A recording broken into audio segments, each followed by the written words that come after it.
বেরিয়ে পড়েছি, মেলা যাব আজকে। দাদা আর বৌদির এই ড্রেসটা দিয়েছিল, এটা পরেই কিন্তু রেডি হয়েছি। কেমন লাগছে কমেন্ট করে কিন্তু জানিও।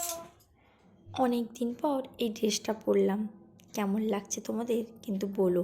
দেখো তোমরা বলতে বলতে তোমাদের দাদাভাইও রেডি হয়ে গেছে, আর আমাদের তখন ওইদিকে প্রচুর ঠান্ডা পড়েছিল, আর আমরা চলে এসেছি সিংদা মেলাতে। দেখো আমার দাদা বৌদি আর মিষ্টিও এসেছে, কি সুন্দরভাবেও নামছে, কি কিউট তাই না?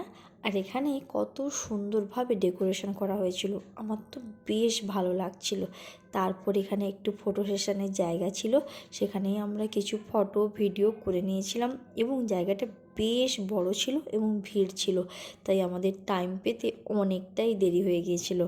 দেখো বেশ ভালো লাগলো, মেলায় কিন্তু অনেক রকমের জিনিস উঠেছে, আমরা টুকটাক কিছু কিনেছিলাম।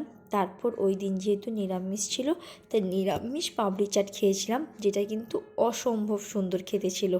দেখো আর ওই দিন কিন্তু প্রচণ্ড ঠান্ডা, মেলা দেখার পর আমরা চলে গিয়েছিলাম একজনের বাড়িতে ঠাকুর প্রসাদ খেতে, আর এখানে অনেক রকমের মহাপ্রভু এসেছিল, আর দেখে কিন্তু মনটা একদম জুড়িয়ে যাচ্ছে।